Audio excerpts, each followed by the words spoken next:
The movie will be released, I believe, in early April, and that's still up in the air. But anyway, go ahead, Gary. Give a little background. Okay. Steve, it's what a gracious intro you've already began. I appreciate those kind words, and I'll tell the audience a little bit about myself. I'm a former CEO, and I was the founder of Curves, the women's fitness franchise. My wife and I founded it 23 years ago, and it became not only the fastest growing of any franchise company in history, in the largest fitness franchise in the world, with locations in over 90 countries, but the 10th largest of all franchise companies in the world. And we attribute the success curves to a couple of things. One is honoring God in all we do. And the Bible says that if you honor Him, He'll honor you, and He was faithful to do just that. We also went to work each day with a set of values, Judeo-Christian values. You know, those old-fashioned values, and they're simple. Tell the truth, do what you say.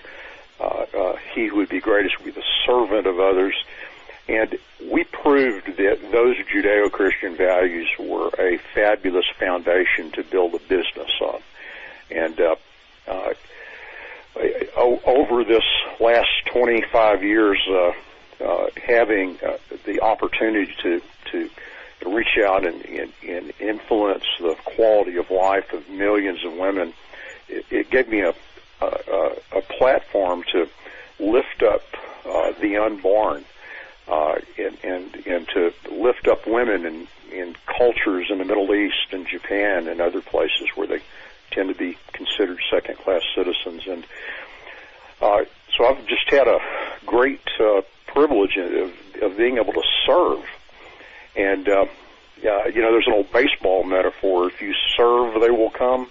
And I tell you, I want to encourage people to do that in their daily walk, to get up and do something, be available. And I'm at a point in my life now where I've sold my company. I've been retired for 3 years, and I have, quite frankly, a great deal of wealth and a platform to continue to serve. And my goal right now is to do a couple of things. One is I'm a pilot, and I fly food and medical supplies into Haiti and Central America, and we feed tens of thousands of children a day. That's a great privilege. And also had an opportunity to influence the culture. You know, our country's in a very desperate situation, and I realized that if you could entertain people, that they might listen. In other words, if you made a great movie that was fun to watch, but it had a message that was deadly serious, that people would come and they would hear the message, and then we could make a difference in our country. And of course, the movie that we're going to talk about tonight is Amerigeddon, and it's about an electromagnetic pulse that is perpetrated on America, and it's about the government and its unwillingness, even maybe enabling this to happen, to bring down our society. So thanks for the opportunity to let me introduce myself, Steve. Well, I think, too, ladies and gentlemen, one of the things that's important to understand is that Gary has a heart for women and for the unborn. And while women's rights movement people claim to represent the women, Gary can tell you from around the world, as he ministers and feeds them literally and provides seminars, health issues for them, medical issues, or not medical services, forgive me, that they see a different America than what's portrayed on the television screen, because Gary's out there where they live, and as a pilot, and he's got some amazing ratings and does a lot of flying, I think is critical. Now, Gary, what's interesting is I went and looked up Red Dawn. In 1984 that was produced. That was about the Russian invasion of the United States. Patrick Swayze was in it, Jennifer Grey. And I remember watching that and believing then that that would be the future of America at some point. Then in 2012, there was a remake of Red Dawn, and if you remember, the North Koreans threw a fit because they were North Korean troops that had invaded the U.S. soil, but originally it was Chinese, and it was the Chinese, forgive me, that threw the fit. When I first watched your trailer, I thought, this is my exact first thoughts, and I think most people that watch it tonight, and I'm encouraging everybody to watch it, it's like God gave you a view of the headlines, and in essence, the entire plot of Amerigeddon shows, does it not? We're sold out from within. Yes, and you know, that's probably the biggest story that we all should be talking about. And of course, Joe and Doug talk about it all the time. You know, there's a power in this country that has a purpose, and the purpose is not for the benefit of you and me and our kids and our grandkids. And depicting that power and showing it to people so that they can become aware is the most critical thing that we can be doing. Well, and again, it's fascinating because when you were, how do I say this, deciding to make the movie, you rubbed shoulders, and ladies and gentlemen, obviously God has blessed him with a great deal of wealth. He's in the top 1% financially worldwide. But as you rubbed shoulders, Gary, with it and talked to the movers and shakers and guys that are, you know, in your league, what is the thing that is the most surprising to you?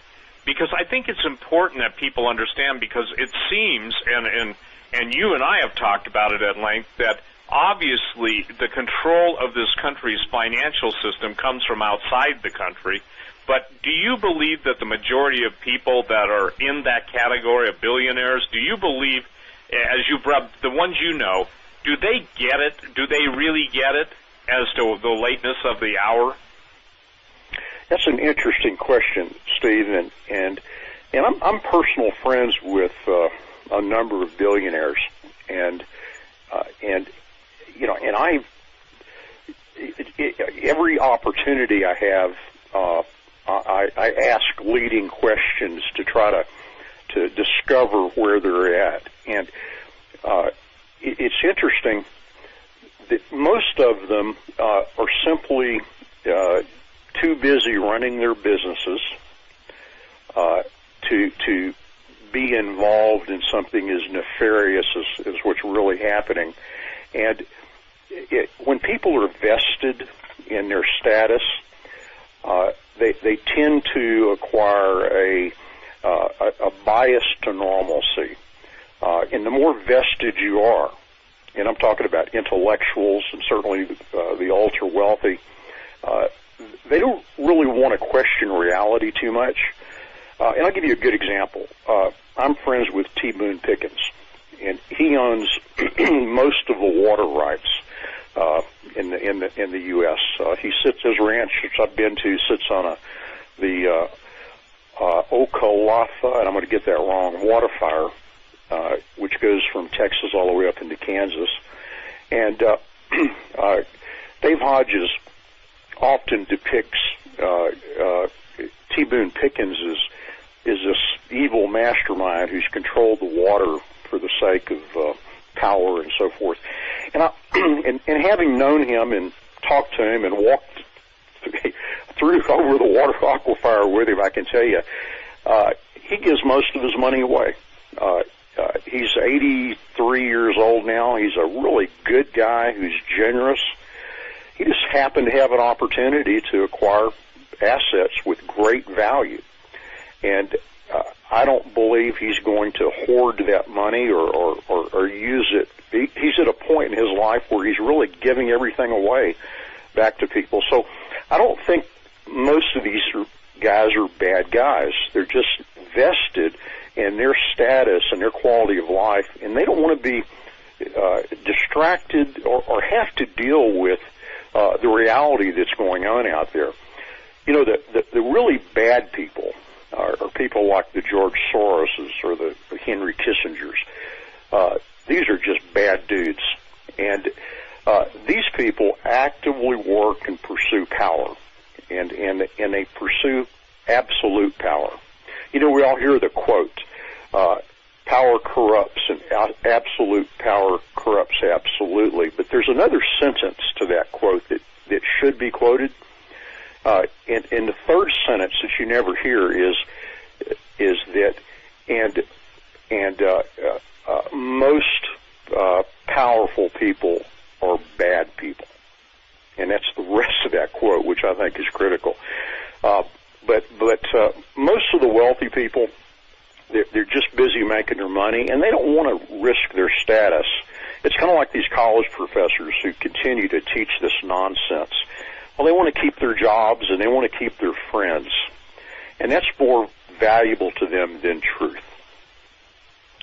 So in essence, and these are my words, ladies and gentlemen, so don't go saying that Gary Haven says this. I always make that differentiation so they come at me for this, but, you know, the intellectual prostitution, the friendship with the world is more important than the truth.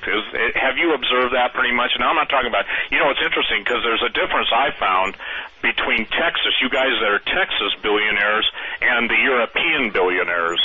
There's a whole different, yeah, I got to tell you something. If I didn't live in Montana, I'd live in Texas. I would. I love your governor. And by the way, you know, this is on everybody's mind. We're going to go back and forth, Gary. We've got 2 hours, okay? But even as we're talking tonight, the most dangerous event has happened in Texas with Judge Scalia's murder.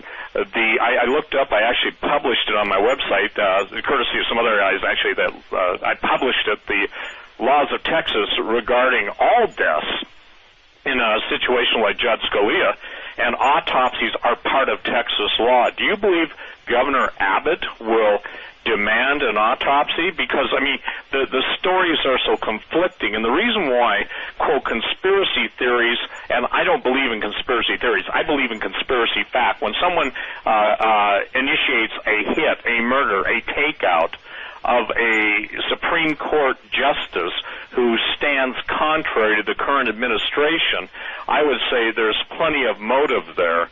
So do you believe Governor Abbott will call for an investigation, a medical investigation, and look into it? Because I can tell you this, you know, they said something's rotten in Denmark. Well, brother, something's rotten on that ranch. You know, at first, when I first heard it and people were talking about this gives Obama a chance to nominate someone before he leaves office, and knowing that the Republicans are in charge of the Senate and that they might have enough backbone to do their job, I wasn't comfortable with the idea that he was murdered. But then I got to thinking about it, and of course I read a lot about it in the last day or so. There are so many rulings that are happening now that he won't be a part of. Just getting his vote out of the way opens up the court to vote against Second Amendment rights, for example.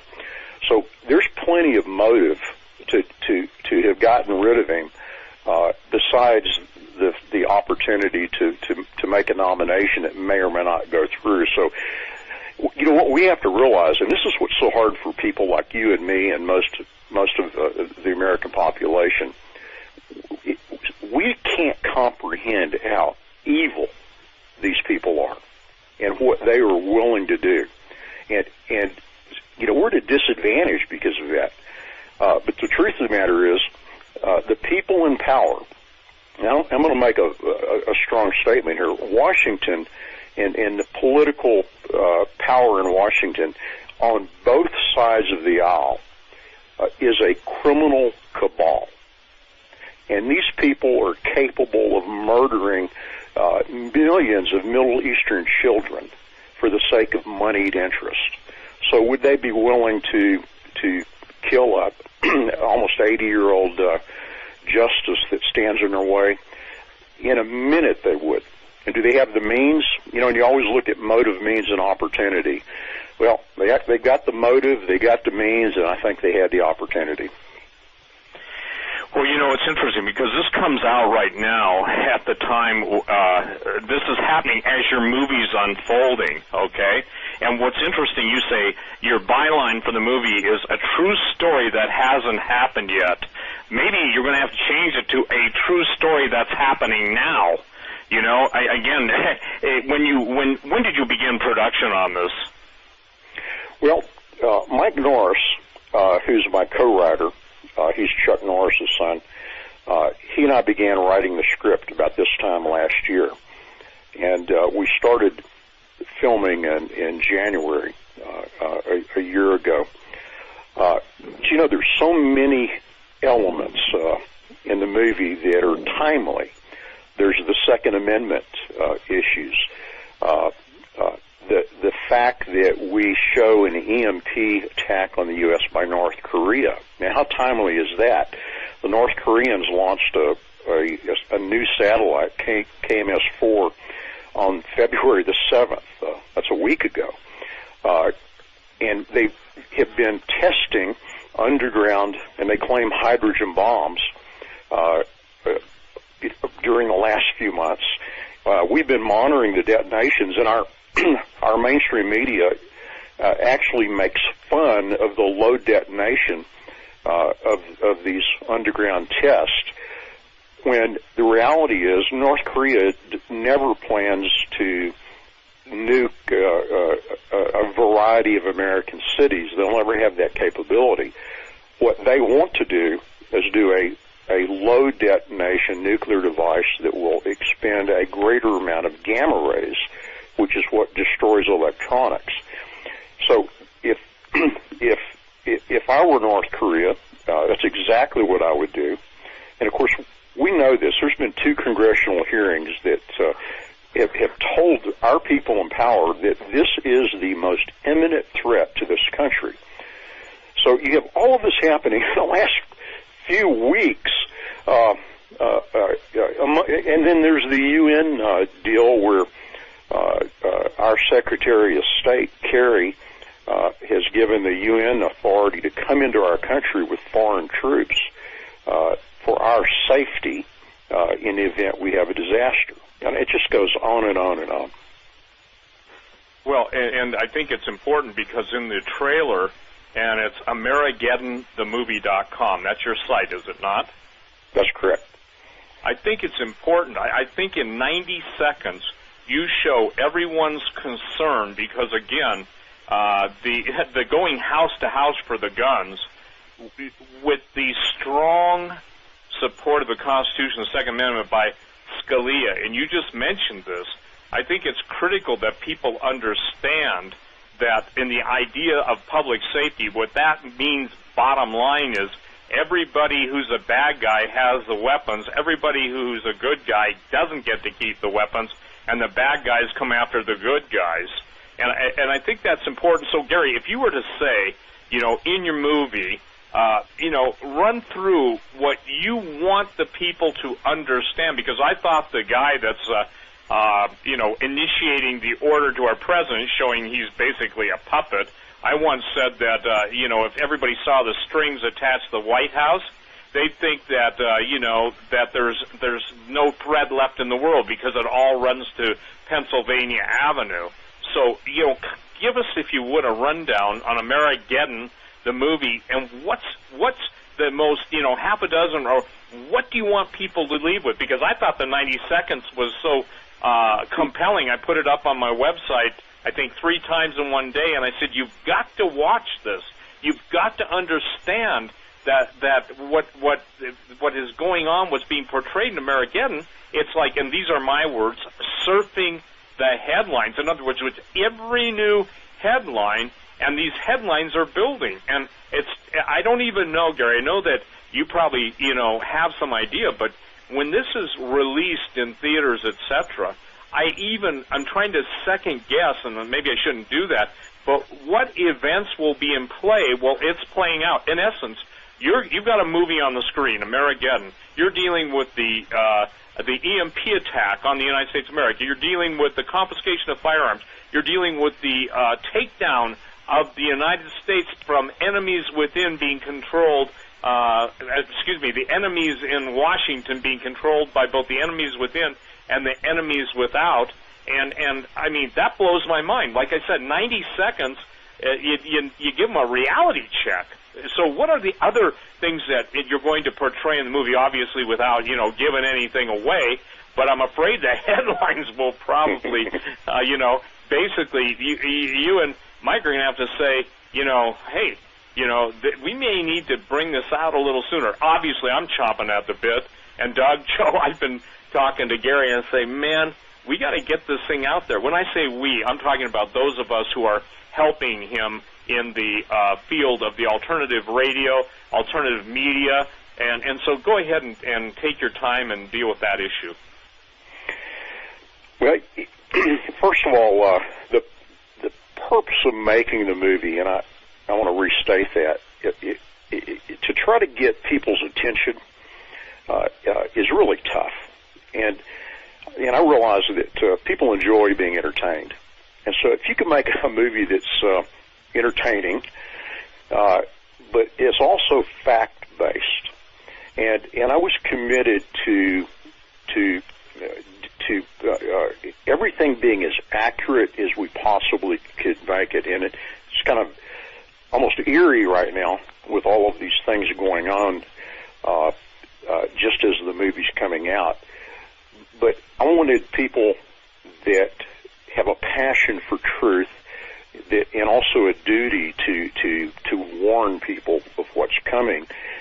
And we all know that the names we're called and the ridicule we get for doing it. This is a vehicle for all of us to come together. The Hagmans and you, and Alex Jones had a neat role in the movie. He played the evil senator, and he was particularly evil. He did a fantastic job. And so we created this entertaining movie as fact-based as possible so that we could get the message out and people would come and watch. We could bring our friends. We could bring our family members that that really don't like to listen to this when we try to talk to them about it. And so hopefully this is going to be a tool for all of us to use to wake people up in this country, to wake as many people up as we can while we still have time. And I think the story begins with recognizing that we have lost our country.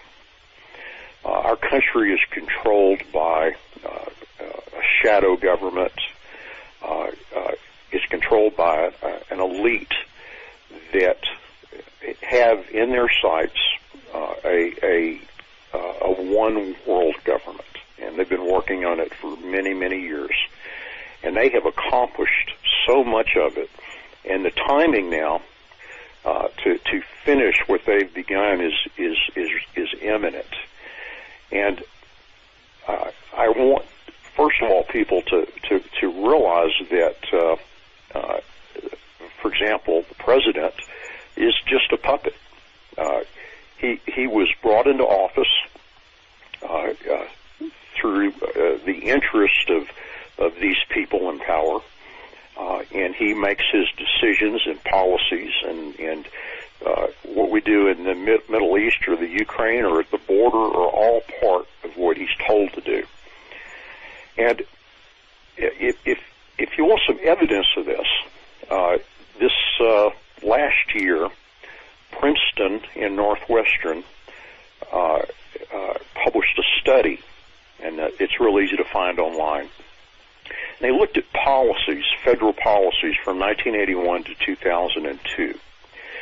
And they wanted to determine who influenced federal policy. Was it the voters of America? Were policies instituted in their interest? Or was it in the interest of those people that have money and influence? And their conclusion in their study is that The average American voter has zero influence on federal policy. And in fact, the moneyed interest in this country are the ones that make the decisions. Jimmy Carter, who was somebody that I would never agree with, came out, I think it was in December, just a few months ago, and said, America is no longer a democracy, it's an oligarchy. And that's Jimmy Carter, the man who had a staff of trilateralists on his program. And so there's really, and I think most Americans realize that that we no longer have a country that is a constitutional republic. It is it's a criminal organization now. And so, when you realize that, and you've got to begin there, if these people don't have our interests at heart and have only their own power and acquisition of wealth at heart, what would they be willing to do to diminish us? Now, Henry Kissinger said a few years ago that the only thing standing in the way of a new world order is a strong America. And he fully intends, along with a lot of other people like George Soros, to diminish the U.S. so that they can build a world power. And there's a principle called the Hegelian dialectic. It's also known as the Cloward and Piven strategy, named after a couple of Princeton professors. And that's to create chaos. And if you're in power and you create chaos, it's an opportunity to acquire more power in your attempt to solve that chaos. So they deliberately create chaos. And opening the borders to unvetted Syrians is using your common sense, who in the world would do that? There's no reason to do that. You can put this thing on hold until the FBI can figure out how to vet them. And what a novel idea. Hey, let's not go to Syria and destroy their homes and their livelihoods in the first place, so they would have to flee. This is a deliberate effort to create chaos in our country so that they can assume more power as a result of it. And so, if that's their strategy, then, again, what are they willing to do? Well, I believe they're willing to let North Korea detonate an EMP bomb over our country. Talk about diminishing our country so that they can bring in their new world order. And so the movie begins with my character going before a Senate hearing, challenging them to do something to protect our country from its most imminent threat. And there were two congressional hearings, I believe there were 2006 and 2008, where we had EMP commissions. And people like Dr. Peter Pry, who's an expert on this, testified that this is a real threat, and we need to do something about it. And our government initially had a law that they were going to pursue to harden our grid. And what that means is take the electronics around our country, particularly the power transformer boxes on all of our utilities across the country, and harden them. The cost was about $2 billion to harden the grid so that our electrical grid system wouldn't be destroyed from an EMP. And instead of passing that law and funding it, and by the way, we gave Pakistan $2 billion last year. So this isn't a lot of money to protect our country. And to jump ahead a little bit, if that satellite North Korea has coming over the United States 3 times a day at 300 miles above our surface, which is the optimum altitude for an EMP device, if that goes off, you'd have the electrical grid in the entire country destroyed, and it will be destroyed. Some of these transformers take 3 years to replace, and by the way, they're only made in China now. And this entire country would be without electricity. That means that most water systems would cease to function. You have no water in your homes. The internet would go down. The banks would close. There would be no banking systems. There would be no on-time delivery of groceries. There would be no delivery of fuel. We would be back to the 1800s. And the E&P Commission determined that within 12 months, 90% of Americans would be dead. So I'm arguing that they do something, and they're arguing back that I'm a nut. And then, of course, the EMP happens. And one of the side benefits of the movie is the prepping that I do. And, I'm an old Boy Scout, so, having food and water and protection in your home is kind of a no-brainer to me under any circumstances. But with a government that is committed to bringing down our country, it's absolutely foolish not to take some kind of preparation. The average American is 9 meals away from starvation. People don't have provisions in their home. And so I show how to prep for this and what the preps mean after it happens. Another interesting thing that I show is that the star in the movie is a young lieutenant. And he's my kind of my protege in the movie, and he's fully aware of the threat to his country. And serving in the Army as an officer, he is faced with a decision where he's ordered to fire on American citizens when he's told to take away their weapons. And I want 1 million soldiers to watch this movie so that they can see this decision and how he goes about making it.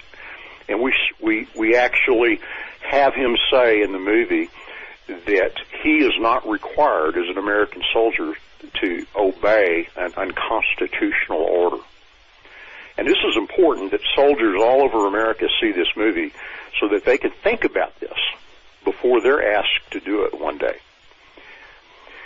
So the themes, as you notice, are based on a lot of facts. I'll give you another one. The National Defense Authorization Act. I'm sure our audience is familiar with that, but our Congress each year renews this thing. And I'll tell you a funny story. I grabbed my congressman last year, and I said, did you read the National Defense Authorization Act that you voted on? And he said, well, no, not really. And I said, you do realize that you passed a law that says that the president can declare an emergency for any reason where he can arrest anyone suspected of terrorism or terrorism ties, have them arrested, held without charges, without legal defense, indefinitely, and you have just removed the Fourth and Fifth Amendment to the Constitution. Do you realize as a Republican that you did that? And his answer, and it's in the movie, by the way. I actually quoted him in the movie. His answer was, it was just a funding bill. And the other executive order that's so horrible is Executive Order 16. Lost my number on it. I'll think of it in a second. Where the president, again, can declare an emergency for any reason, and 13603. And he can take possession of all food, all provision. I'm standing here on my ranch. He can come and get my tractor. He can come and get me and draft me into a workforce without pay, by the way, it's specified in there. That executive order stands today, and not one Republican that I know of has stood up and said, hell no, you're not going to create a dictatorship at your choosing. So we quote these things, we quote Kissinger, we bring all this evidence we possibly can and weave it into the story. Well, I think, too, that it's important for people to understand that this is unfolding in real time. And as it unfolds in real time, obviously, Gary, it's going to become more, how should I say this, sinister in the ramifications. For instance, and I apologize for someone trying to beep in. I don't know how to shut it off on this phone system. The point is that we're now living your screenplay. And very soon, and I pray, this is my prayer, and you know I prayed for this, that people will have their eyes open. When I say entertaining, it's like unless it's in a movie, I understand why God had you do this, by the way, the very median that would bewitch, betray, and ultimately destroy people, God, when he puts his fingerprints on it, obviously can use the very thing that the devil meant for destruction to, as you want more than anything, and as your efforts around the world to feed the starving, to feed the women, to do what you do, to basically get people's not only eyes open but hearts open. You know, as you said, and as you have declared that one of your heart's desires is that the servicemen would see this and understand. For so many years, you know, those of us on talk radio, alternative radio, have been warning about the training going on in the United States by all these foreign governments. By the way, the United Nations are the ones that are directing the whole immigration policy. And I don't call them immigrants, the illegals, I call invasionists, okay? And you made a powerful statement. They wouldn't be coming here if we weren't blowing them up over there. And so now you've got the intense, if you will, revelations of just how corrupt this country has become. And, you know, the point is that in your, if you will, prayerful consideration, what do you hope at the end of the movie people understand? Because you say you lay it out, and I've only seen, ladies and gentlemen, I want to make clear, I've only seen the 90-second trailer, and yet I get where he's going, and Gary's, you know, giving me some tidbits. I wish I could have twisted his arm. I guess I didn't twist your arm hard enough. I would have loved to have seen the whole movie, but, you know, everybody doesn't want me around when they're watching movies because I'm one of those guys that says, and you ought to see the end, it's really cool. But the point is that I think the idea is that at this point that people have got to prepare, and I didn't see this. So in the movie, do you contrast the people that prepared versus the ones that didn't? Yes, that's correct. And believe me, the number of people that prepare is I am sickened by it. You know, this may be 3% of the population right now. If we could get that to 10%, then we could save millions of people.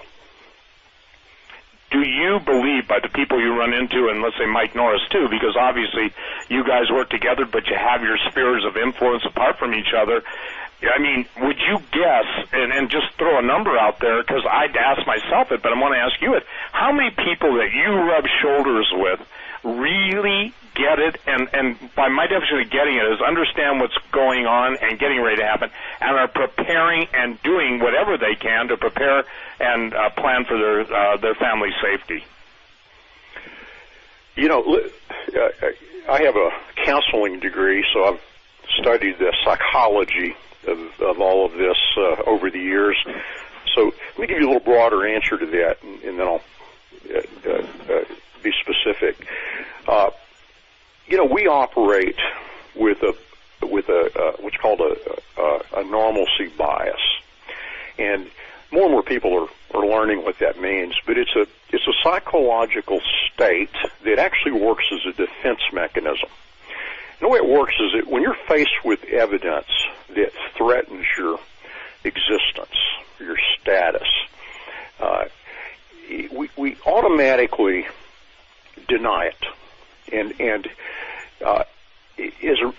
and the more vested we are, I was talking about the billionaires or the intellectuals or the college professors, the more vested we are, and the greater threat that evidence is to it, the more creative we get in denying that evidence.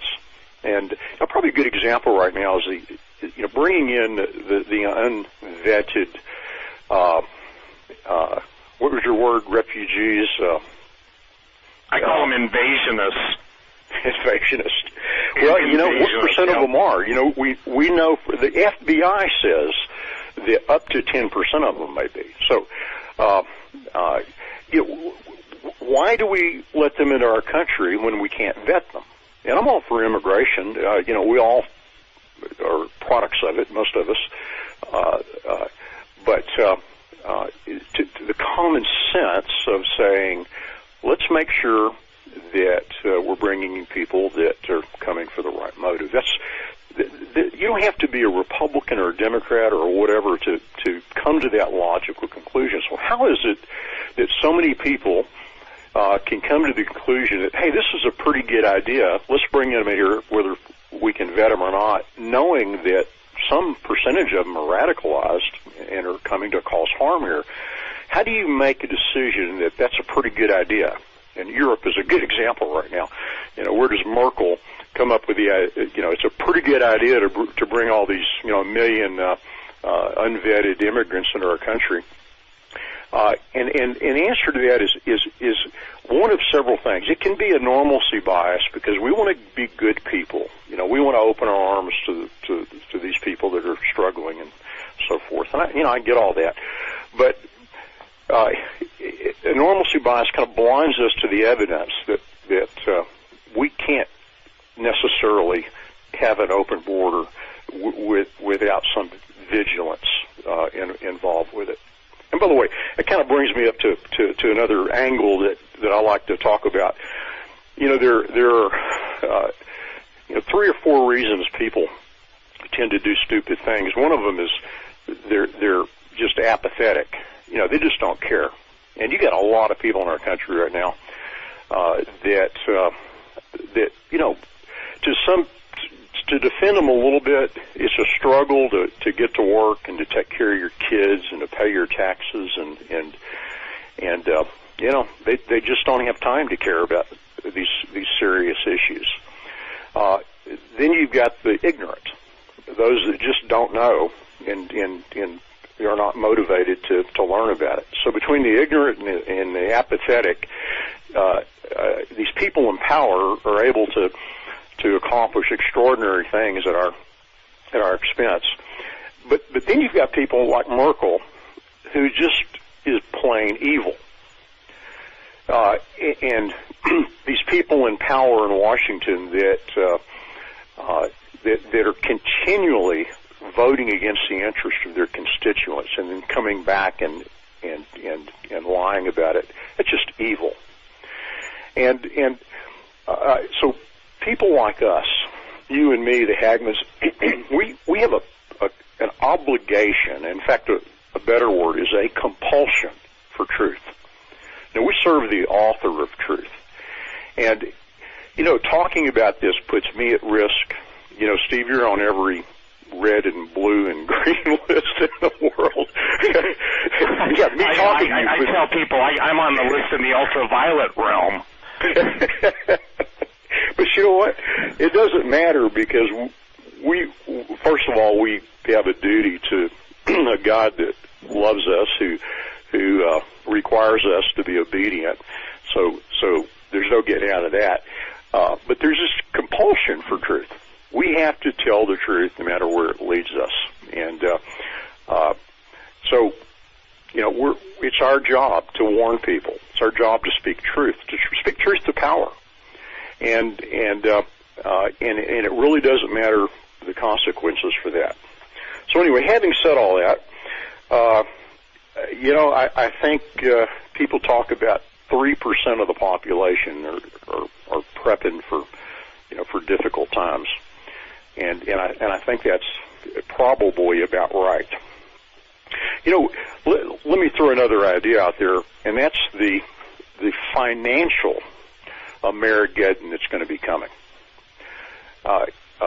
you know, even if you have trouble getting your hands around, you know, North Korea and an EMP, and our government would actually, the people in power that would actually enable that to happen so they could acquire more power.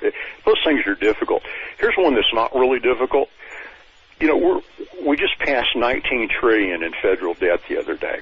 Now, that didn't include the 100 to 200, and I'm being conservative, trillion in unfunded liabilities that are there.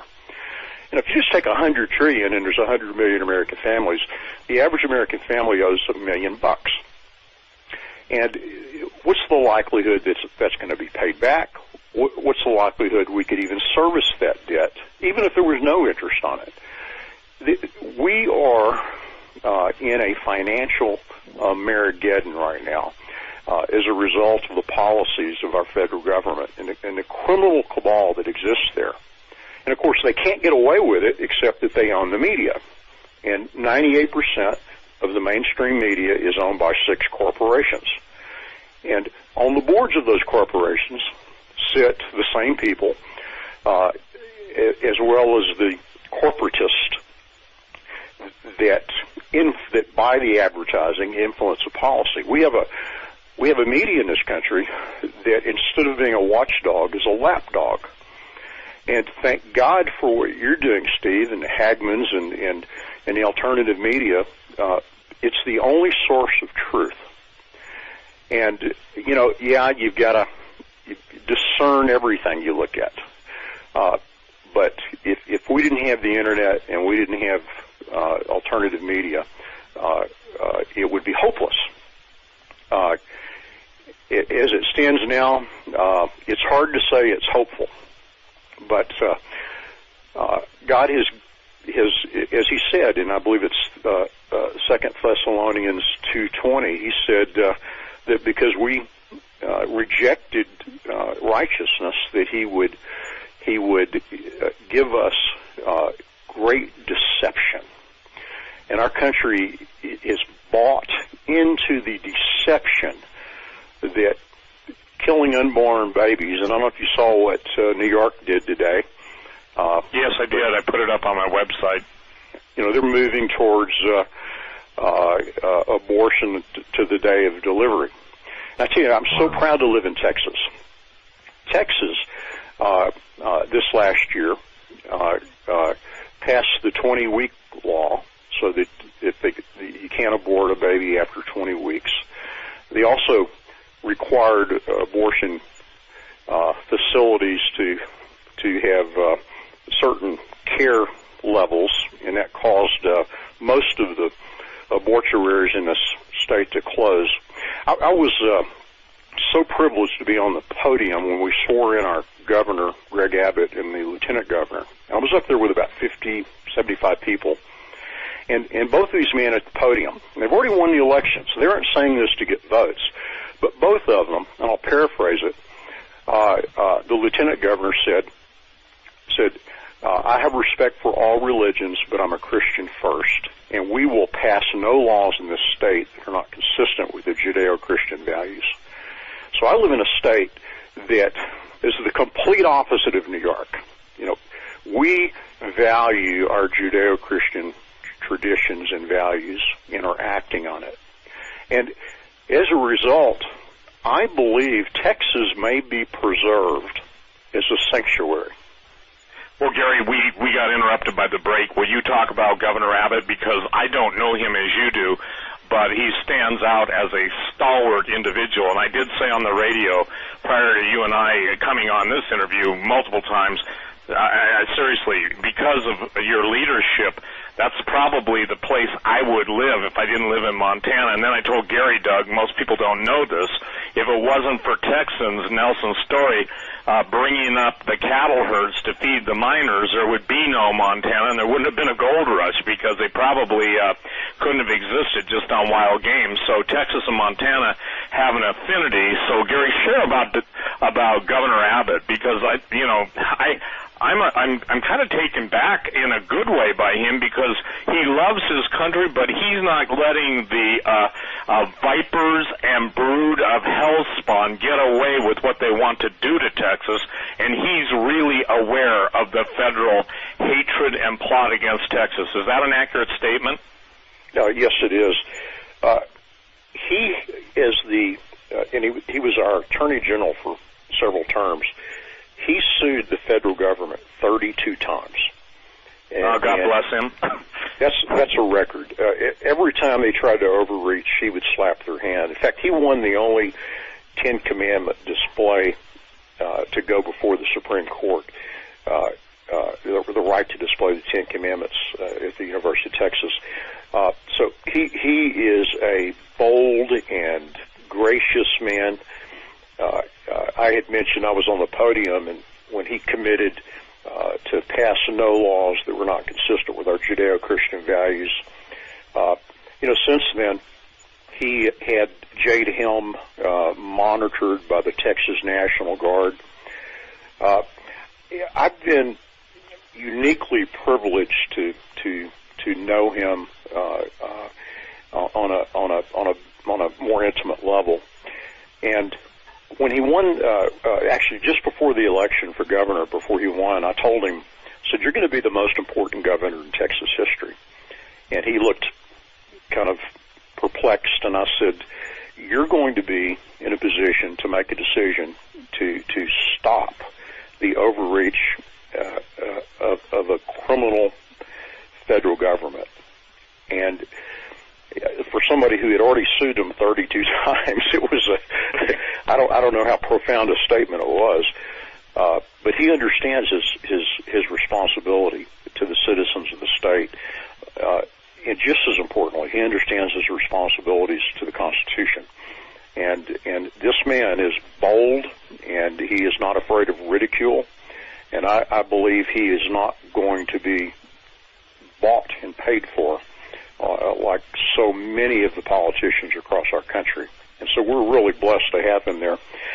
And on a spiritual level, I felt for a long time now that God may give like-minded people a sanctuary. The place in the wilderness for the woman, it could very well be Texas. And we certainly have a leadership in this state that would stand against a out-of-control government, federal government. And so I feel really privileged to be here, and hopefully, this will be a sanctuary for people to come to if the rest of our country it goes down for whether it's a financial debacle, which is imminent, in my opinion, or as the movie depicts, an EMP attack on this country, which I also think is a very real possibility. You get asked the question much, because obviously you're on the speaking tour now, and Doug and Joe, thank you for allowing Gary to come on, because again, Amerigeddon, I think, is honestly, I believe it is, if people could go with my metaphor, sometimes they're good, sometimes they're bad, but when I say surfing, you always look for the biggest wave. And I was raised in Southern California around the surf culture. That dates me. But the bottom line is that we're at the point now where every headline, every event, every incident is all pointing to the end of the age, not the end of the world. Big difference. And so, Gary, other places to live. After we do shows like this, my emails fill up and they say, ask Gary where he would go. And obviously not everyone has, your wherewithal. But what are some of the countries you investigated that you like, at least the government at this point? Well, I was privileged in my business to travel to many, many countries. My company has locations in 90 countries. So having been to most of them and piloting my jet to most of them, I had an opportunity to sit down with people, conduct business with people, and acquire familiarity with the cultures and the legal systems, the rule of law, in so many of them. You know, I have property and other countries and residences that I can go to, and I am privileged that way. You know, the problem with that is several things. One is, you know, can you get out in time? Because when it happens, it's going to happen fast.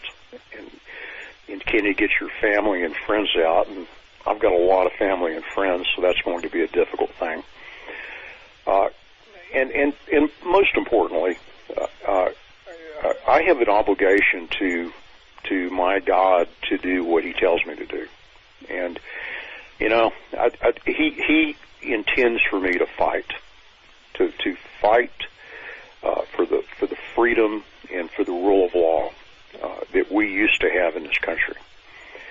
And, you know, I could right now pack up everybody and move. I'm basically retired and go settle in a place that you know that is less threatened by this.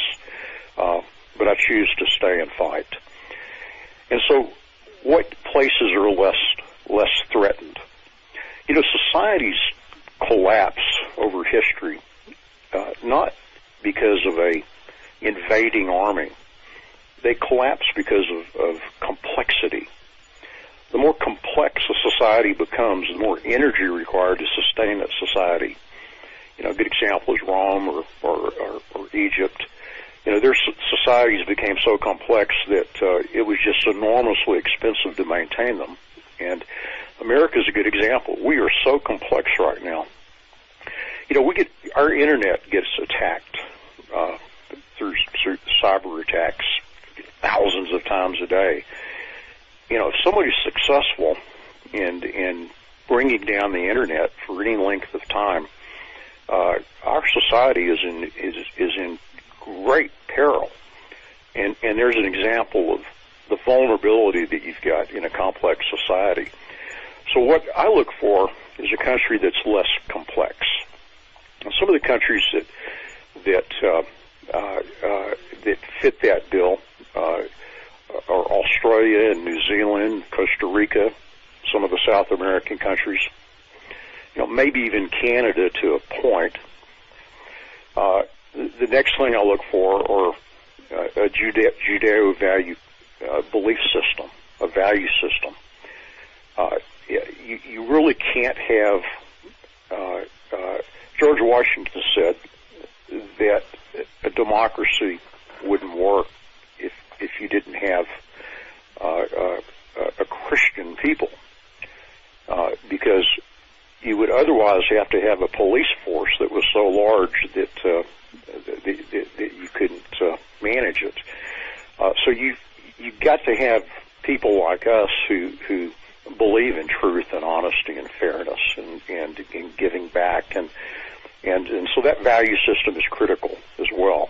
And again, places like Australia and New Zealand have a Judeo-Christian value system. You know, particularly like Australia, because even though they've taken the guns away from people and you know, they've done a few other things that you know are not in the best interest of the citizens. It's a small enough country. It's the same population as Texas, even though they're spread out in a country the size of the U.S. It's a small enough society that when they get upset about something, that their legislatures listen to them. And I'll give you an example. The previous administration bought into the global warming hoax and began to pass laws and do things that were harming the economy and the people. And they elected someone to replace that administration who completely reversed everything immediately. And so even though Australia is not quite, and I know we have some listeners from Australia, and I think they would agree with this, even though they're not as freedom-minded as they should be, because they are an individualist society, much like Texas, by the way.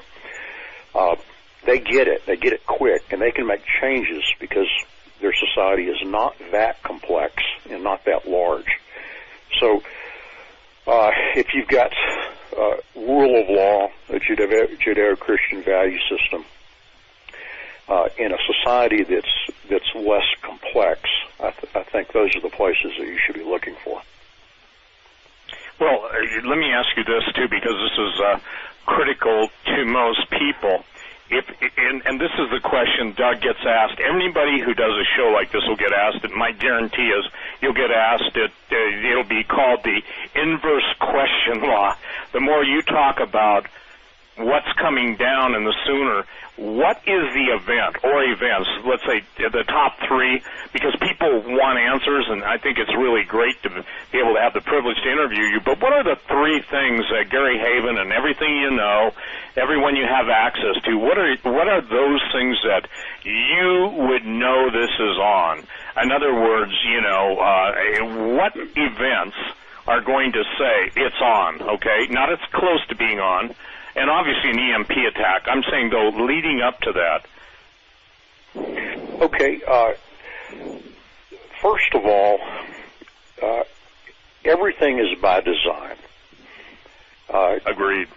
The spending of our government, the indebtedness of in private debt, the trillion in student loans, this debt is by design, and considering their goal is to bring down the United States, the entire financial debacle that we're facing is by design. Let me take a little sidestep. My master franchisee for Greece and for Cyprus was my good friend, and she 3 years ago, maybe it's 4 now, had just sold her house in Cyprus and put her 350,000 euros in her Cypriot bank account. A week later, the Cypriot banks went on bank holiday. And, of course, you remember this. Well, I was able to communicate with her through the entire process and can tell you what happened when they created the bank bail-in policy. At first, the Cypriot banks, to try to reopen, decided that they were going to take a percentage out of everybody's bank accounts that were being held down, frozen. And they were talking about 8 to 10%. Now, the masses of people didn't have a lot of money in the bank. They had their 2 or 3 or 4,000 euros of expenses in the bank. But because it involved everybody, they took to the streets in Cyprus. They threatened to burn the banks down. So the bank said, okay, we're not going to do that. Here's what we're going to do. We're going to go to the people that have 100,000 or more euros in the bank, and we're going to take the money above that, a percentage of it. And so my friend lost most of her money that she had deposited into the bank from the sale of her home. She was given, in exchange for her money, bank stock, which was worthless. And they call this a bail-in. Now, the G20, about a year and a half ago, that includes the United States and Australia and European countries, and they adopted policy that said that we're no longer going to use taxpayer money to bail out the banking system like we did back in 2007 and 8. Instead, we're going to consider the money that's deposited by the depositors as unsecured an unsecured debt, a loan to the bank. And then Dodd-Frank, and you can Google bail-in USA and Dodd-Frank will pop up. Dodd-Frank has a provision where if a systemically important bank were to fail, that it can take the depositors' money and give them bank stock instead. Now, you may think that the FDIC is going to protect your bank deposit. Well, a couple of problems with that. Number one is the FDIC only has about $30 billion in the insurance fund to cover $7 trillion in deposits. second problem with that is you don't really lose your money when you're given bank stock. So the FDIC is not necessarily liable to replace your lost funds. And third, back in December of 2014, when they passed the Omnibus bill, that was the big spending bill, Jamie Dimon from Citibank had gone to Washington and lobbied our Congress, and led by the Republicans, they included a provision in the Omnibus bill that gave banks derivative exposure priority over your and my deposit in the bank. Talk about a criminal act committed by not just the Democrats, but the Republicans. And that is on the books at this moment. Now you got to think, how could our banks ever fail, and when would they ever bail in? Well, okay. First of all, they did it in Cyprus. We watched them do it, and which was just a test, by the way. Their banks in Europe are failing right now. Deutsche Bank lost 50% of its value in the last 6 months. Our banking system in this country is tremendously exposed because of their fractional lending policies. So if they didn't intend to bail us in and confiscate our deposits, why did they adopt it? Why did they codified it into law? And so I think what's going to be the big event is that there's going to be a financial failure. And again, it's by design. Now, when countries have catastrophes like financial failures, and the people would rise up against the government, they often have a strategy they use, and it's called war. They go to war. And when you look at what we're doing in Syria and how we are literally poking the Russian bear, not to mention Ukraine, there's a good chance they're going to use war to distract the people from what the government did to them financially. So I think the series of events you're going to see this financial collapse, and immediately after that, they're going to escalate the war that's going on right now in the Middle East.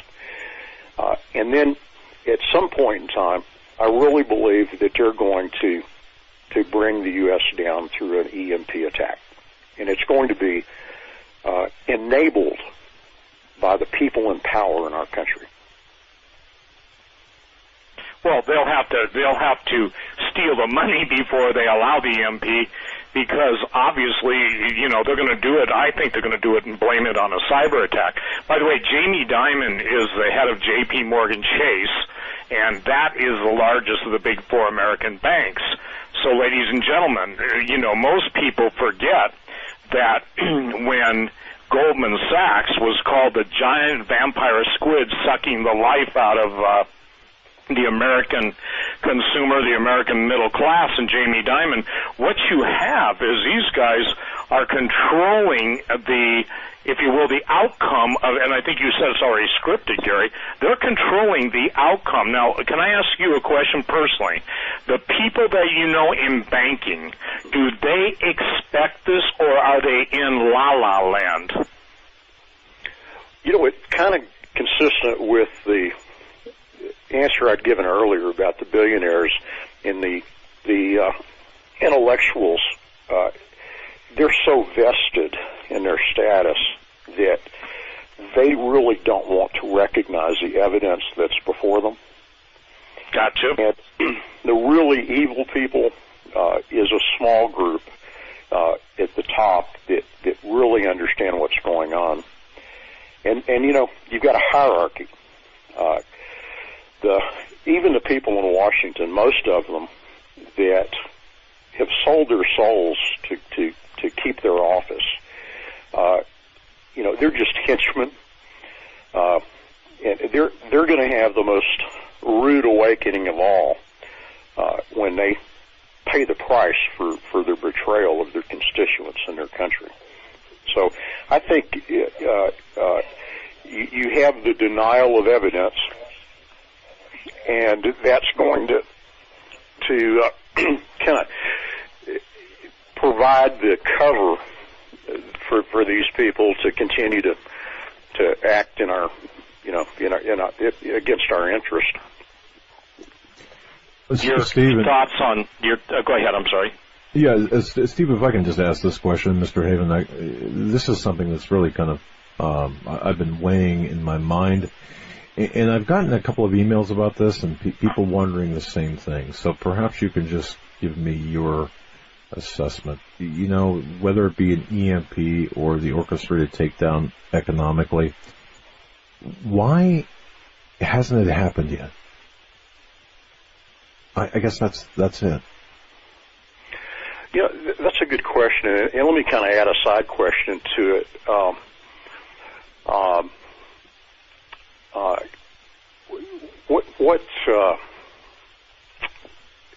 What are the imminent things that we see on the horizon? And Steve just mentioned one of them. That was a very good insight. They want to get all the money before they crash the system. And by the way, this is something that I think it helps people wake up. You know, in 2007, when they bailed the banks out, because we can't audit the Fed, we really don't know how much they gave to the banks in our tax dollars and so forth, but it was at least $7 trillion.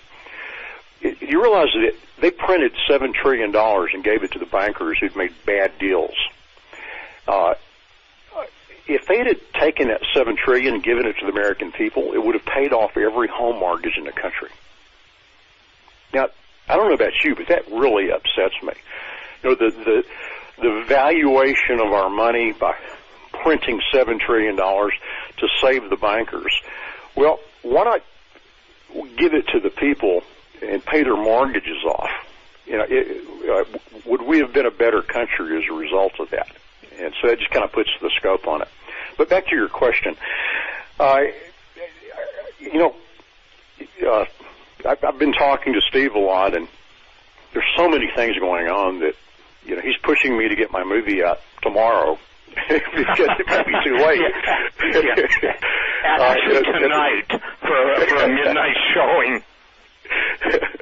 And you know, and I'm watching the same thing as he's watching, and I'm thinking, you know, this Korean satellite's probably going over my head right now in the southern Texas sky, and there's just things that they want to get done that they're working feverishly to accomplish. You know, like taking away our weapons, for example. And there's a ton of stuff. I think they're trying to get as many things done as they can before they pull the trigger. And they just have a lot of things that's so close that they're trying to postpone it until it happens. But I'll tell you this, when it happens, it will be at their choosing.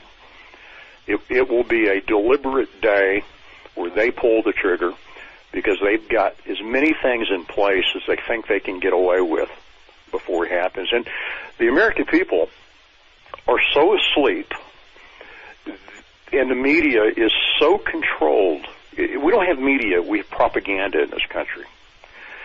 And they're doing things so blatantly right now, so out in the open, more so than a year ago or a couple of years ago, that I think they believe they've just got a free hand to finish those things that they want to have in place before they do it.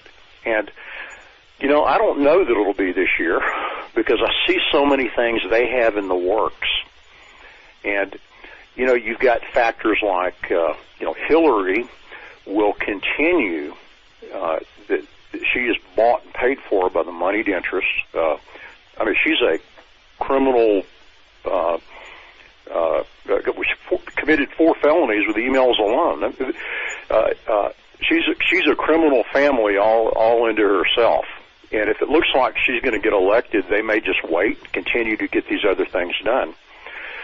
If they end up with somebody like Trump, then they may pull the trigger and go ahead and act because they've gained the ground that they think they can gain. I think, too, Gary, that one of the things that's the most interesting right now that can change, they always talk of a game changer, an unintended consequence. I think that the Syrian situation is going to escalate in such a manner that Erdogan of Turkey, the president of Turkey, is going to overplay his hand. He believes that he's got NATO backing him up, and to some degree they do by their mutual defense agreements. But the fact is that all through Moscow, I was just sent by my friend Aaron, and I sent it both to you guys so you can check it after the show. But they're starting to build the case that there's giant posters, and this is what it says translated. I don't speak Russian. Smoking kills more people than Obama. It shows him obviously, 100 tokes over the line. But the point being is that he's absolutely, how should I say this? Obama has no handle on basic military tactics outside of one, and this is where I think most people don't get it. Okay. They don't understand the whole Middle East takedown, especially under George Bush's lies, and, the entire giveaway of our technology from the Clinton era to the Chinese, our top-secret patent library, etc. But what is critical is this, is that Russia understands what has to be done. And I think what's a game changer is they've given their frontline commanders, and they're moving all their heaviest weapon in there into their western front, if you will, and he's given them authority, and you can see this in news stories, to use tactical nuclear weapons against NATO and especially against Turkey. I think Turkey's going to overplay their hand. I don't know what the event will be, and let's see if it plays out. They're going to do something, and then Russia is going to move so swiftly and so decisively that the NATO command structure won't even have time to respond to. And I think that as you're watching what's happening in Europe, and by the way, Angela Merkel's an illuminist, okay? Isn't it amazing that all these people that are opening up their countries and then claiming they've got to clamp down, they're the ones you talked about, the Hegelian dialectic. You create the problem, you provide the solution, you bring about the desired change. I think, and I think everyone should be praying on this, I think the game changer is in the Middle East. Saying that, I think that in Turkey, forgive me, the time that the events seem to scale up may force the hand of all these mega bankers to basically just hit the banks with a fake, if you will, false flag cyber attack, get everybody's money, and then let the bombs fly where they may. Because again, I don't think people in the entire history of the world, we happen to have the technological ability as they have it now to rape, pillage, and plunder. And I think that we're just right there. So can I ask you this? In your movie, and again, obviously there will be no midnight showing tonight, but the point is that we're seeing the headlines playing out. Basically, can you give a little bit more away of the movie? Look, I'm hanging on every word, so I would, and I'm sure that people are too. And by the way, ladies and gentlemen, please, I'm asking you a favor. Those of you who listen to Hagman, please watch the trailer. I want you to watch it twice, and then I want you to take it to prayer. Gary, that private, and I think, Doug, this is true, that 80-90% of our audience is Christian worldwide.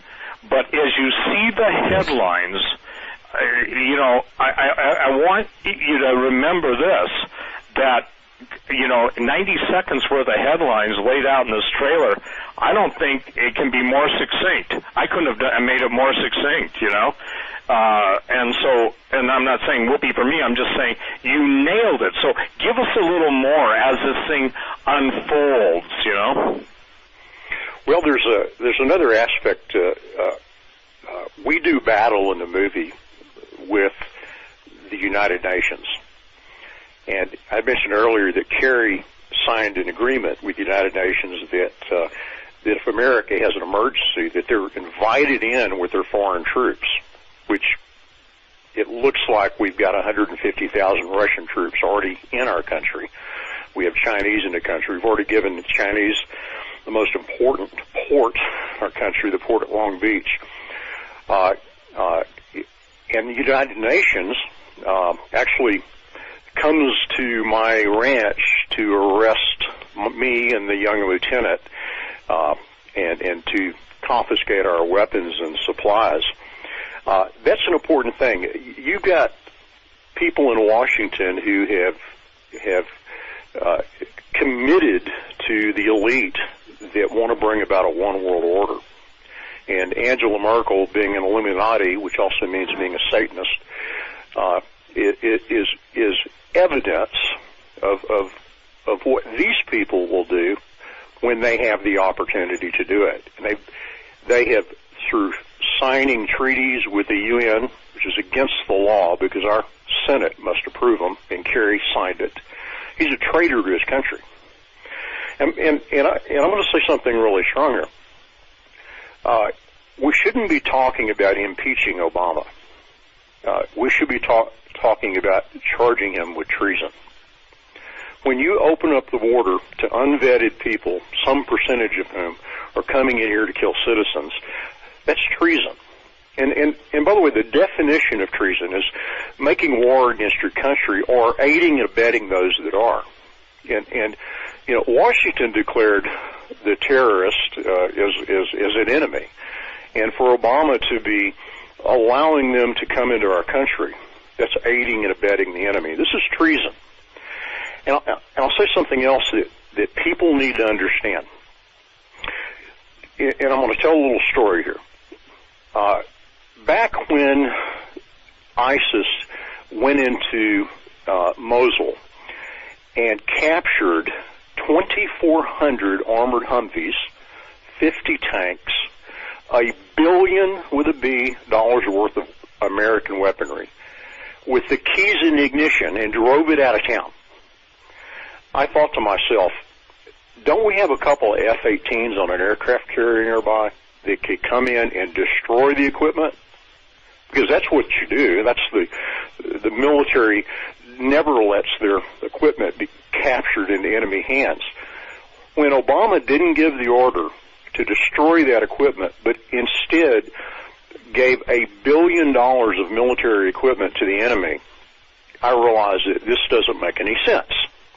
So I began to do the research and discovered that ISIS is actually the creation of the CIA, along with the Obama administration. We trained them, we support them, and the purpose was to go into Syria and to bring down Assad. And there's a couple of reasons to bring down Assad. One is that Russia's got a port there, and America can maintain its hegemony and its power in the region. But there's a bigger reason. It's the moneyed interest. There's a pipeline being built through Syria that's going to compete with the pipeline of the Saudis and the Americans. And they wanted to stop the pipeline because of moneyed interest. The bankers wanted a central bank in Syria, and Assad wasn't willing to play the game.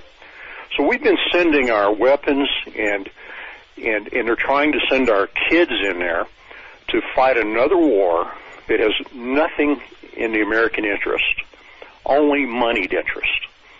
And you can say the same thing about the Ukraine. We have no interest over there, but these people in Washington are beholden to the moneyed interest. And when you talk about ISIS being created and supported by Americans, by the elite, by Obama and by the CIA, and you look at what ISIS is doing and beheading Christians, raping them, and the horrors they're doing, you can set that at the feet of Obama. That's what we should be talking about. And that's the most important story out there. I was explaining this to the governor of Texas a few weeks ago because he wasn't aware of that. And I was explaining this to Rand Paul a couple of days ago on a phone call I had with him.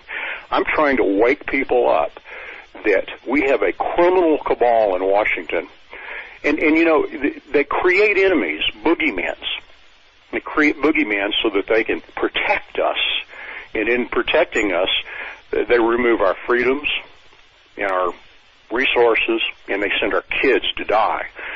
And so this whole thing, we need to get all of America up to speed on where ISIS came from. If we can do that, we can peel back this onion. We can wake a lot of people up. Well, here's the issue, too, and I think this is critical. I want to go on record, and I'm obviously, you know, somebody said, boy, they love it when you say that. Anyone who is in favor of gun control will ultimately be your co-executioner. They will use paid mercenaries to carry out the sentence, and that should be offensive to everybody in this country. That should be offensive to everyone listening in, that we have taken and everything that God in His mercy, everything that people of faith who built this country, the freedoms they held so dear, we have let them take everything, and they won't stop in taking your life. You know, Gary, you have a position that God has placed you in. Basically, God has raised you up for such a time like as this, as Queen Esther, and, you know, there's a time and a season, but this is the time and the season. And, you know, how do I say this delicately? I don't believe in saying it delicately. I won't. Here's the deal. Yeah, I'm about as delicate as a herd of elephants in a crystal factory in Austria. I'm not talking crystal meth. I'm talking Swarovski crystal, just for the record. The point is that they are planning our demise. When I think I was one of the guys, and I know this, to break the story on one of the think tank, the Deagle think tank, saying that within a matter of years, I think, what was it, 2025 or 2020, there'd only be 38 million Americans left. Hello, you know, people, here's what I want to say. You look at the people in your immediate family. If you've got a family of 4, 3 of those are going to be dead. And I'm not saying, you know, I'm using that as a statistic.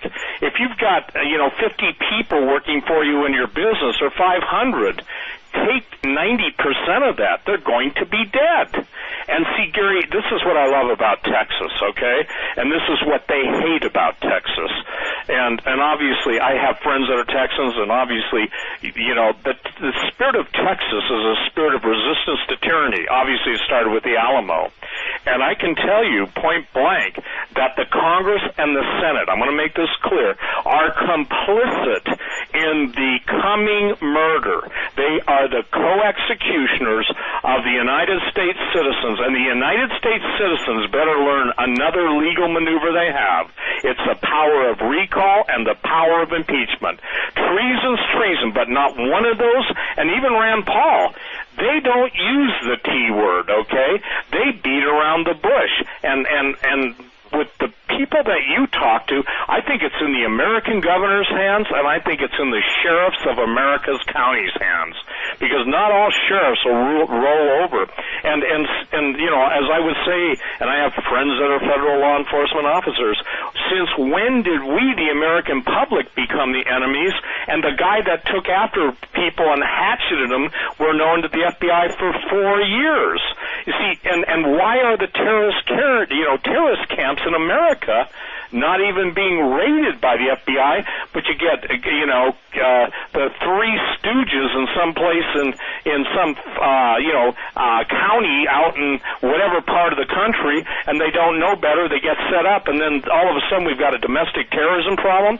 This is the Cloward-Piven strategy, to overwhelm all the systems, overwhelm immigration, overwhelm welfare, overwhelm. And brother, I don't know what it's going to take outside of repentance on the order of Nineveh. And isn't it interesting that Jonah, the name storm, has already been on our vocabulary? So, Gary, I would hope that you would call the people you know, and literally, when I say call them, I don't mean meet them face to face. And I think that Doug, Joe, all of us, everybody who's on talk radio, must drive home that point. We're not talking about political issues. We're talking about treason, treachery, and mass murder. Now, is that succinct enough? Amen. Could you be more clear, Steve? So in your movie, as they come to you and you're defending your ranch, is that a spoiler to tell us? Or would you rather not? Brother, I'm going to get this whole thing out of you. No, I'll share a couple of. By the way, let me amen what you just said there. That's how it needs to be spoken about, not meekly, like unfortunately so many people who do have a platform should be speaking. Yeah, I began this conversation by saying that we're at a great disadvantage because we don't understand the evil. We just don't have the capacity to envision how evil these people are. And they derive their evil from the king of it, from Satan himself. And they're not limited in their capacity for evil. So it's just hard to wrap your mind around that. The outcome, and I know this is what people are thinking if they could ask it. So I'll throw it out there. How do you stop this? And I hate to tell you this, but I don't think we can stop what's coming. I flavor all of my intellectual approaches to these things with a biblical basis. And the Bible's quite clear that these times are coming. And that these people are going to gain power. The good news is it's for a very limited time.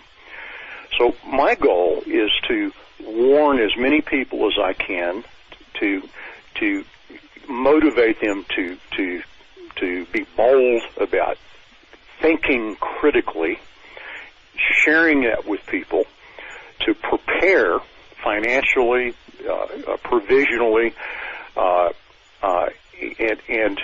and try to save as many people from this coming catastrophe as I can, knowing that it's going to happen, and there isn't anything that's going to prevent it from happening.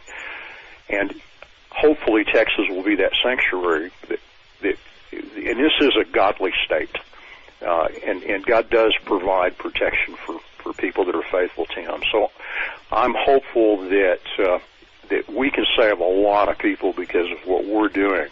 But is it going to happen? Yes. And our job is to warn as many as we can, not necessarily to try to prevent it from happening. Amen. And I'm on board with you. I've never stated in all the years I've been on talk radio, 9,000 plus hours, that we could stop it, but we can rescue the perishing, we can be the salt of the earth, and we can believe God for those sanctuary cities, which are called the cities of refuge or states of refuge. And by the way, I could see literally such a revival, a true biblical-based revival on repentance breaking out in Texas, that I don't care what hell throws at it, it will prevail. Again, ladies and gentlemen, you've got to see this trailer. Please send it to everybody you know. AmeriGeddonTheMovie.com, AmeriGeddon, and I love that name, by the way. I love it, of course. I love it because it puts it into the pertinency of the hour, and it's fascinating to me, too, that we're right here again, 1984, what did George Orwell say? That's when Red Dawn came out. Right now, 2016, we're waiting for you to release a movie. How's that for a gentle twisting? Of Amerigeddon the movie. Thanks, Steve. I appreciate that, and I want to thank my partner in this, Mike Norris, who did a wonderful job as a director. His dad, Chuck, yesterday on Facebook came out and encouraged people to go see the trailer and to go see the movie. So Chuck's, who's a great American, is supporting the project, and he has watched the movie, by the way. He apparently saw my character and asked if I was from Hollywood. So, apparently, I'm pretty convincing. Even Chuck Norris bought it. Well, and again, we think of the movies that he was in, going and searching for the veterans. And again, ladies and gentlemen, pray for the veterans, support them. I'm talking about as God leads. And, Gary, again, the thing is that as you're on, and by the way, ladies and gentlemen, Gary will be on for extended time tomorrow on Coast to Coast. You'll be seeing him in the weeks ahead on Skywatch TV and other television programs. So please make this viral. Those of you who have been blessed by Hagman and Hagman's ministry, by my ministry, my website, all the stuff I do, it's to inform you, because believe it or not, information is a weapon. Don't let them choke you with garbage, or as I prefer to call it, warm vomit or lukewarm vomit. That's what the mainstream media is. Hey, Gary, thank you so much. And, Doug, what are we? We're just about out of time. We've got about 2-3 minutes left. And, Gary, we'd love to have you back on the show before the movie release, or just after, whenever you're available, just around the release of the movie. Yeah, love to. Guys, Steve, thanks for all you do, and you're a good friend, and Joe, Doug, really admire what you guys are doing, speaking of the truth, and I know you know the risk involved with it. Did you have a question for me that you might want to take this last minute or two to answer? Yeah, we had a listener question. They asked what your opinion of Donald Trump is in this upcoming presidential election. Well, I do have an opinion on it. I personally know a lot of the players. I took Rand Paul to Haiti back in October. He and two other doctors did 200 cataract surgeries and gave the blind sight. It was an amazing trip, and I got to spend 4 days with him each evening talking politics. And so, I've been a big fan of his. His strategy to win the election, however, was awful, and he continued to do the same thing, expecting different results, which was amazing to me. So we're kind of stuck with who is not bought and paid for. And Trump is as big of a mess as he is his own mess. And I actually believe he has enough money to not be bought and enough courage to not be scared into submission on this deal. So, I don't like the idea that he wants to double down on torture and some of these other awful things. But right now it comes down to who isn't owned. And I believe he is the only one that you can say that for. Let me drop a bombshell. I know Cruz personally.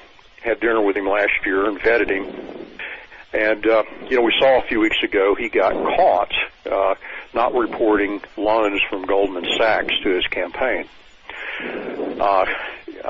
When I had dinner with him, I discussed the Ukraine. It was the hot thing going on at the time.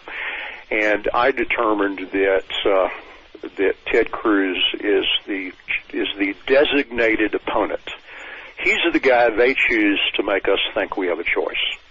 And I believe he's bought and paid